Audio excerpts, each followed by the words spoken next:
Il faut savoir qu'il y a un autre type de hook qui sont appelés filtres, qui permettent de faire des opérations similaires, mais plutôt d'altérer des valeurs. Donc on va faire un petit exemple. On aimerait bien afficher le titre du site. Donc dans notre thème à nous, on va aller dans la partie index.php et après notre bonjour tout le monde, on va afficher le titre du site en utilisant la fonction wp_title. Elle prend en paramètre un séparateur, un display et un set location, mais pour l'instant on va ignorer ça. Donc je sauvegarde et je réactualise ma page. Donc après, je suis censé voir le titre de mon site. Si je regarde dans le wp_title, je vois le code de cette fonction et à l'intérieur, à plusieurs reprises, j'ai la fonction applyFilter qui est utilisée.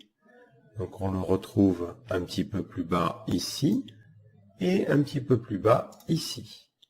Donc la partie filter fonctionne un petit peu comme des hooks, sauf que chaque fois qu'un hook sera utilisé, il devra retourner une valeur pour altérer les paramètres. Donc c'est ce que l'on voit ici. Une fois qu'il applique tous les filtres, il récupère le titre qui a été modifié.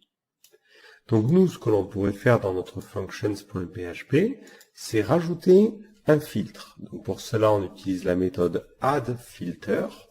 On lui passe un premier paramètre sur quel élément on veut se brancher et la fonction à appeler. Donc nous, on appellerait cette fonction monThemeTitle.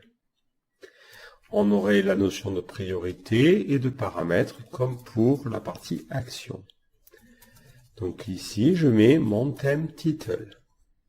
Je prendrai un premier paramètre, le titre, et je pourrais prendre en second et en troisième paramètre d'autres valeurs. Donc ici, ce que je vais faire, c'est que je vais retourner une nouvelle chaîne. Par exemple, salut.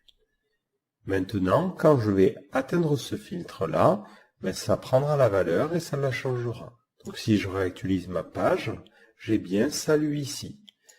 Donc ce que je peux faire, c'est altérer la valeur et peut-être mettre du texte avant ou après le titre original, comme ceci. Et ça va fonctionner. Bon, dans notre cas ici, la fonction wp_title, elle renvoie absolument rien. Mais il faut savoir que ces filtres sont vraiment utilisés à de nombreuses reprises. Par exemple, lorsqu'on utilise le title tag, WordPress utilise un filtre qui s'appelle wp_getDocumentTitle. Si on regarde à l'intérieur du code source, ce qu'on doit nous chercher, c'est les fonctions applyFilters, parce que c'est les fonctions sur lesquelles nous, on va pouvoir se brancher. Donc on voit qu'on a différentes choses. On a par exemple un filtre documentTitleSeparator, qui permet de définir le séparateur qui est utilisé. Donc si on voulait changer le séparateur qui est utilisé à cet endroit-là, on pourrait se brancher sur ce hook-là. Donc ici, je vais aller dans mon fichier functions.php. Je vais lui dire ici que je vais me brancher sur le documentTitleSeparator. On va l'appeler monThemeTitleSeparator. Voilà, donc je vais changer le nom de cette fonction. Et elle prend en premier paramètre le séparateur original. Mais bon, moi je choisis de complètement l'ignorer, je m'en fiche complètement. Et je vais retourner ici un pipe plutôt que un tiret. Donc globalement, les filtres c'est un petit peu comme les hooks, sauf que ça permet d'altérer des valeurs. Et si vous voulez, votre valeur, elle va passer dans une sorte de tuyau qui va faire tourner l'ensemble des filtres. Donc chaque filtre faisant une transformation sur les valeurs que ça prend en paramètres. Donc là, si je reviens ici, hop, je vois que maintenant, le séparateur qui est utilisé, c'est un pipe. Et on pourrait avoir comme ça d'autres comportements. On va créer une fonction. Donc notre fonction, on va l'appeler monTheme_documentTitleParts. Elle prend en paramètre le titre sous forme de tableau. Et là, je vais faire un var_dump de title et ensuite un die. J'ai envie d'enregistrer ce hook, donc je réutilise ma fonction addFilter. Je lui dis je veux me brancher sur le document title parts et la fonction à appeler sera mon thème document title parts. Et dans cette situation-là, lorsque je réactualise la page, voilà, j'ai un tableau avec le titre, la tagline, et je peux choisir, si je le souhaite, de retirer la tagline. Donc je pourrais, à ce niveau-là, lui dire, je vais faire un unset de title, tagline.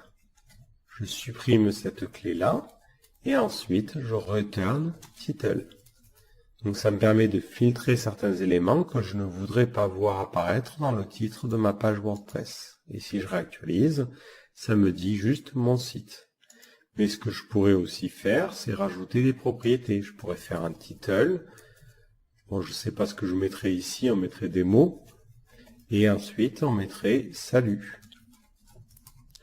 Et automatiquement, je rajoute une nouvelle clé qui serait peut-être utilisée au niveau de mon WordPress. Et je vois bien ici, dans la partie code source, qu'il m'a mis mon site, un site utilisé en WordPress et mon nouvel élément.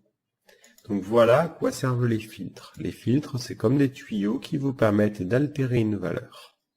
Et c'est vraiment essentiel de bien comprendre ça parce que c'est ce que l'on va utiliser dans la plupart des fonctionnalités de WordPress. Donc dès que vous avez une question sur tiens, comment on fait pour modifier telle ou telle fonctionnalité, n'hésitez pas à vous rendre sur le code source de la fonction que vous utilisez pour voir s'il y a des filtres ou des actions sur lesquelles vous pouvez vous greffer.